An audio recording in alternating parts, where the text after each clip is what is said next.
सत साहेब नमस्कार दोस्तों, मैं दीपक त्यागी आप सब लोगों का स्वागत करता हूं अपने एक्यूप्रेशर यूट्यूब चैनल पर।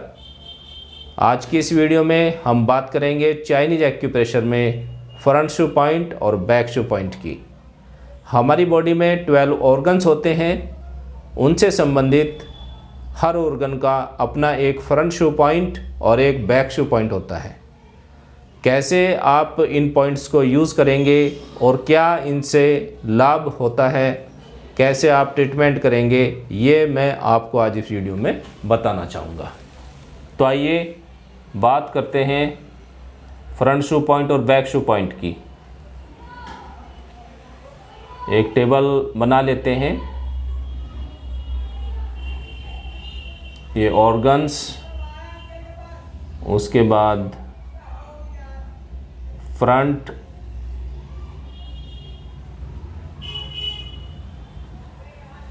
शू पॉइंट्स और बैक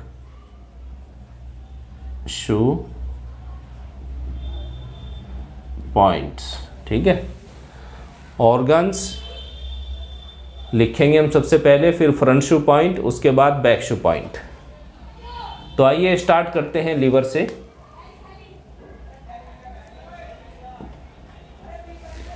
लीवर का फ्रंट शू पॉइंट, सबसे पहले ऑर्गन ही लिख लेते हैं सभी। लीवर और gall bladder, heart, pericardium, small intestine,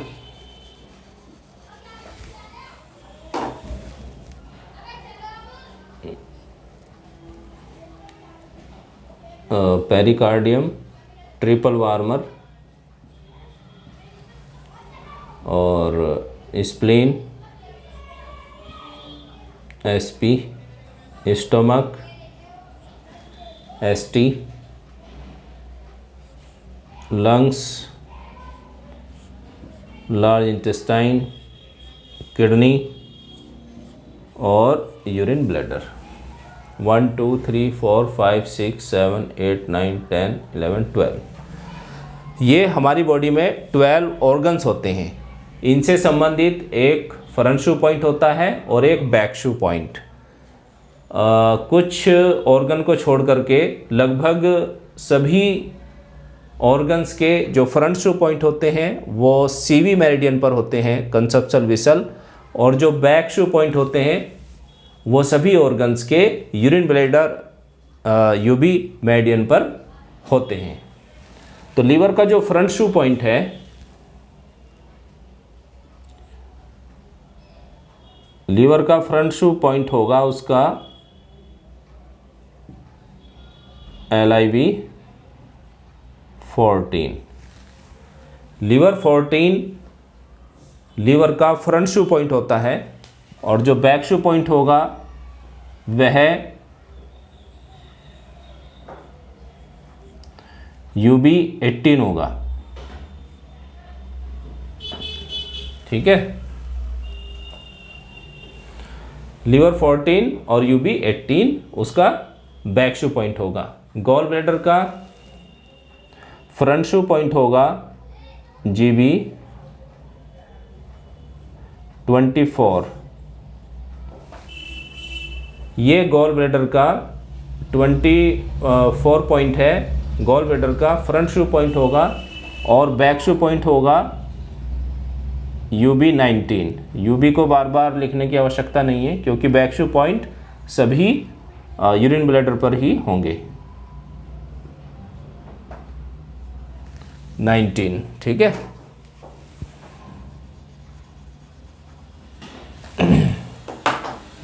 आप इन पॉइंट्स को नोट कर लीजिएगा, बहुत ही अच्छा इनका यूज़ मैं आपको बताऊंगा। गॉल ब्लैडर 24 फ्रंट शू पॉइंट और बैक शू पॉइंट होगा UB का 19 पॉइंट। ठीक है, हार्ट का फ्रंट शू पॉइंट होगा CV मेरिडियन पर 14 number point. Conceptual whistle 14 heart का फ्रंट शू पॉइंट होगा। ठीक है ना, और बैक शू पॉइंट होगा यूरिन ब्लैडर का 15 नंबर।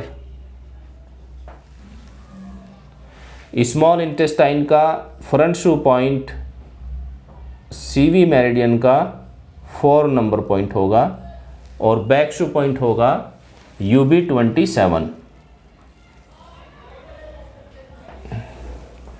ठीक है। इसके बाद आते हैं पेरिकार्डियम पर। पेरिकार्डियम का CV 17 पॉइंट उसका फ्रंट शू पॉइंट है और बैक शू पॉइंट UB14, यूरिन ब्लैडर का 14 नंबर उसका बैक शू पॉइंट है। ट्रिपल वार्मर कंसेप्शल विसल का 5 नंबर पॉइंट उसका फ्रंट शू पॉइंट है और बैक शू पॉइंट होगा UB22।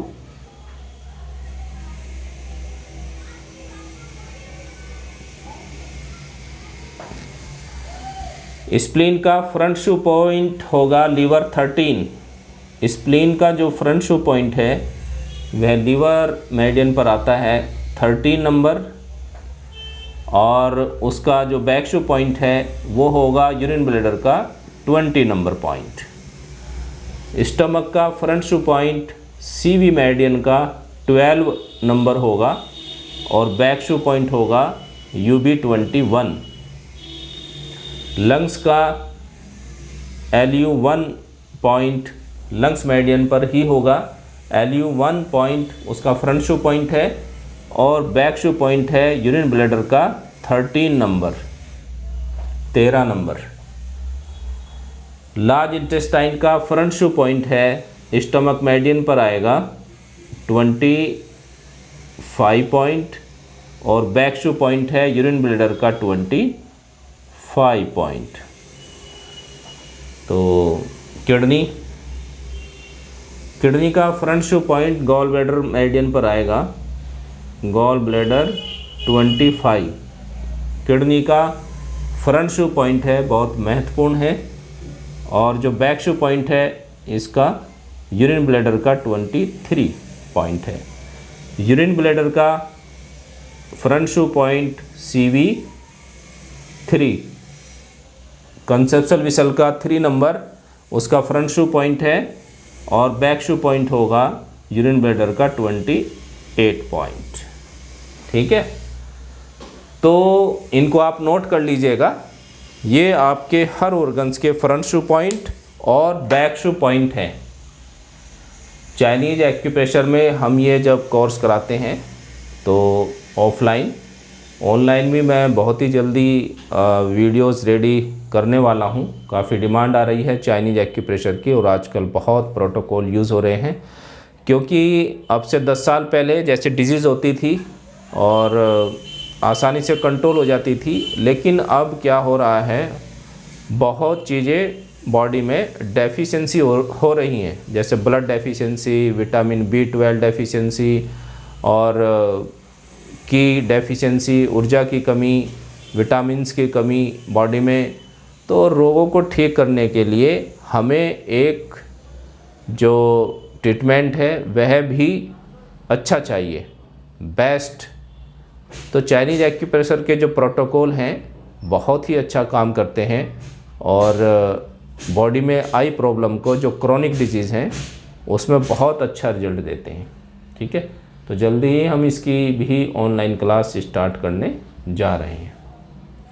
तो जितने भी फ्रंट शू पॉइंट हैं और बैक शू पॉइंट, फ्रंट शू पॉइंट अब क्या करते हैं फ्रंट शू पॉइंट हमारे सामने की तरफ होते हैं यिन में, और जो बैक शू पॉइंट है वो यांग में होते हैं, यूरिन ब्लैडर के मेरिडियन पर। ठीक है, जो फ्रंट शू पॉइंट है वह ऑर्गन का स्ट्रक्चर कंट्रोल करता है और जो बैक शू पॉइंट है वह ऑर्गन के फंक्शन को कंट्रोल करेगा। तो जैसे मैं एक एग्जांपल आपको देता हूँ, अगर आप देखना चाहते हैं, कोई पेशेंट आता है कि भाई BP की प्रॉब्लम है या हार्ट से संबंधित उसको कोई प्रॉब्लम है, तो आप उसके फ्रंट शू पॉइंट पर जाएंगे, फ्रंट शू पॉइंट, ठीक है, उसके फ्रंट शू पॉइंट को आप टच करके देखेंगे। अगर वहाँ पर उसको बहुत ज़्यादा पेन मिलता है टच करते ही, तो इससे आप जानेंगे, आप डायग्नोज करेंगे कि उस पेशेंट के हार्ट के स्ट्रक्चर में कोई प्रॉब्लम है। ठीक है। और फ्रंट शू बैक शू पॉइंट को जब आप टच करेंगे और वहाँ पर पेन मिलता है तो आप डायग्नोज करेंगे। इससे डायग्नोज होती है अगर बैक शू पॉइंट में पेन आता है, यूरिन ब्लैडर का 15 नंबर हार्ट का बैक शू पॉइंट है, तो उसको प्रेस करने से अगर वहाँ पर पेन मिलता है बैक शू पॉइंट पे, तो इससे डायग्नोज होती है कि हार्ट के फंक्शन में प्रॉब्लम है। ठीक है। तो आप एक स्टार मैग्नेट लेंगे या मेथी का दाना। जब तक आपकी डायग्नोज अच्छी ना हो जाए और आप अपना कोर्स नहीं कर लेते हैं कंप्लीट चाइनीज एक्यूप्रेशर का, तो तब तक आप किसी भी पॉइंट को, फ्रंट शू पॉइंट और बैक शू पॉइंट को टोनिफाई या सीडेट नहीं करेंगे। आप सिंपल मेथी का दाना या स्टार मैग्नेट पॉइंट पर लगाएंगे तो भी काफ़ी अच्छा रिजल्ट मिलता है। तो हार्ट में आई कोई भी प्रॉब्लम उसके स्ट्रक्चर में, तो हम उसके फ्रंट शू पॉइंट पर एक स्टार मैग्नेट लगा देंगे इस तरीके से, और एक स्टार मैग्नेट हम लगा देंगे बैक शू पॉइंट पर। ठीक है। इस तरीके से हम उसके बैक शू पॉइंट पर एक स्टार मैग्नेट लगा देंगे। पॉइंट दोनों ही हाथ में यूज़ होंगे, इस बात का ध्यान रखिएगा। तो इस तरीके से आप सभी ऑर्गन का ट्रीटमेंट कर सकते हैं। ठीक है। जैसे किसी को कॉन्स्टिपेशन है तो आप लार्ज इंटेस्टाइन के फ्रंट शू पॉइंट स्टमक 25 पर एक स्टार मैग्नेट लगाएंगे, और जो उसका बैक शू पॉइंट है यूरिन ब्लैडर का 25, उस पर एक स्टार मैग्नेट लगाएंगे। ठीक है। तो दोनों ही हाथों में पॉइंट यूज़ करेंगे। तो ये देखा गया है कि कई बार तो फ्रंट शू पॉइंट और बैक शू पॉइंट को यूज़ करने से ही बीमारी ठीक हो जाती है। तो क्रोनिक प्रॉब्लम को भी हमने फ्रंट शू पॉइंट और बैक शू पॉइंट से ठीक होता हुआ देखा है। बहुत ही सिंपल ट्रीटमेंट है। डायग्नोज आप बहुत आसानी से कर सकते हैं। हर ऑर्गन के आप फ्रंट शू पॉइंट बैक शू पॉइंट को चेक करके देख सकते हैं कि पेशेंट के फंक्शन में प्रॉब्लम है या उसके स्ट्रक्चर में प्रॉब्लम है। ठीक है। तो इन 2 पॉइंट को यूज़ करके आप हर ऑर्गन के स्ट्रक्चर में आई प्रॉब्लम व उसके फंक्शन में आई प्रॉब्लम को ठीक कर सकते हैं। ठीक है दोस्तों। तो आज मैंने सोचा कि आपको फ्रंट शू पॉइंट और बैक शू पॉइंट के बारे में बताया जाए, जो लगभग बहुत ही प्रोटोकॉल्स में यूज़ होते हैं और बहुत ही अच्छा इनका रिजल्ट है। तो इनको याद कर लीजिए, प्रैक्टिस करते करते याद हो जाते हैं। हमारे तो याद हो चुके हैं क्योंकि बहुत ही इम्पोर्टेंट पॉइंट है। इनको आप एक पेपर पर लिखिए और अपने क्लिनिक पर या अपने घर पर, अगर आप क्लिनिक नहीं है आपका, घर में ही प्रैक्टिस करते हैं, तो घर पर लगाइएगा और आते जाते सुबह शाम उसको ज़रूर देखें, और धीरे धीरे जब आप देखेंगे कुछ दिनों में ये पॉइंट याद हो जाते हैं। ठीक है। तो आप इससे एक अपना प्रोब लेकर के, जो सुजोग प्रोब होती है स्टील वाली, उससे चेक कर सकते हैं सभी पेशेंट के पॉइंट को, ऑर्गन को, कि उसके स्ट्रक्चर में या फंक्शन में कोई प्रॉब्लम है या आने वाली है। जो पॉइंट है ये आने वाली जो प्रॉब्लम है हमारी बॉडी में, उसको भी बता देते हैं। तो प्रिवेंशन के तौर पर आप एक मेथी का दाना उस पेशेंट को लगा करके बता सकते हैं, और उनको जो आपके जानकार हैं, आपके फैमिली के मेंबर हैं, आप उनके सब ये पॉइंट्स चेक करें, और कहीं पेन मिलता है तो एक आप मेथी सीड उनको लगाइए और उनको बताइए, तो वो डेली उन पॉइंट को यूज़ कर सकते हैं। अगर आप लोगों को इन पॉइंट्स की लोकेशन में कोई प्रॉब्लम है तो इस पे भी हमने वीडियो बनाया हुआ है, और फिर भी आपको लिंक नहीं मिलता है, वैसे तो आप मैसेज करेंगे तो आपको लिंक दे दिया जाएगा। तो क्योंकि लोकेशन बहुत महत्वपूर्ण है, और आप हमारी चाहें तो चाइनीज एक्यूप्रेशर की क्लास भी ज्वाइन कर सकते हैं। इसमें आपको बताया जाएगा कैसे लैंडमार्क बना करके पॉइंट की लोकेशन हम बनाते हैं, कहाँ पर लीवर 13 होता है, कहाँ पर लीवर 14 होता है, कहाँ पर ये बैक शू पॉइंट होते हैं, क्योंकि बहुत छोटे छोटे पॉइंट होते हैं तो इसको अंदाजे से नहीं लगाया जाता है। इनका हर पॉइंट का एक अपना लैंडमार्क होता है, अपनी लोकेशन होती है जिसको बनाया जाता है। ठीक है। और हमने भी सीखा है तो आप भी सीख सकते हैं। बहुत आसान है, फिर आप इन पॉइंट की लोकेशन बनाना अच्छी तरीके से जान जाते हैं। तो सीखना ज़रूर चाहिए, मेरी तो यही राय रहेगी। कम से कम परिवार में एक मेंबर एक्यूप्रेशर का थेरेपिस्ट होना चाहिए, जिससे कि अपने परिवार को ठीक रख सके और समाज की सेवा भी कर सके। ठीक है दोस्तों, तो आप इनको याद करें, इन पॉइंट्स को यूज़ करें और कमेंट्स में ज़रूर बताइएगा इन पॉइंट से आपको क्या फ़ायदा मिला। ठीक है, अगर आपको बीपी की प्रॉब्लम है तो आप हार्ट के पॉइंट यूज़ कर सकते हैं, कॉन्स्टिपेशन की प्रॉब्लम है तो लार्ज इंटेस्टाइन के पॉइंट यूज़ कर सकते हैं, आपको अस्थमा की प्रॉब्लम है तो आप लंग्स के और किडनी के पॉइंट यूज़ कर सकते हैं, क्योंकि सांस लेने को किडनी कंट्रोल करता है, सांस छोड़ने की प्रक्रिया को लंग्स कंट्रोल करते हैं। तो अस्थमा पे दोनों का, लंग्स और किडनी का ट्रीटमेंट दिया जाता है। लीवर का आपको लग रही है प्रॉब्लम है तो आप लीवर का ट्रीटमेंट दे सकते हैं। तो इन पॉइंट्स को याद करिए, अच्छी तरह इनकी प्रैक्टिस करिए लोकेशन की। कोई प्रॉब्लम है तो आप हमारे से मैसेज करके इनकी लोकेशन की जानकारी ले सकते हैं। ठीक है दोस्तों, तो मुझे उम्मीद है कि आपको ये वीडियो बहुत अच्छी लगी होगी और आगे भी मैं जो महत्वपूर्ण वीडियो हैं, महत्वपूर्ण तो सभी हैं और कोशिश करता हूँ अच्छी से अच्छी वीडियो बनाने की आप लोगों के लिए। तो अच्छी लगी है वीडियो तो ज़्यादा से ज़्यादा शेयर करें, कमेंट्स करें और लाइक करें। नेक्स्ट वीडियो में फिर मिलेंगे नए पॉइंट के साथ, तब तक के लिए नमस्कार, सत साहिब।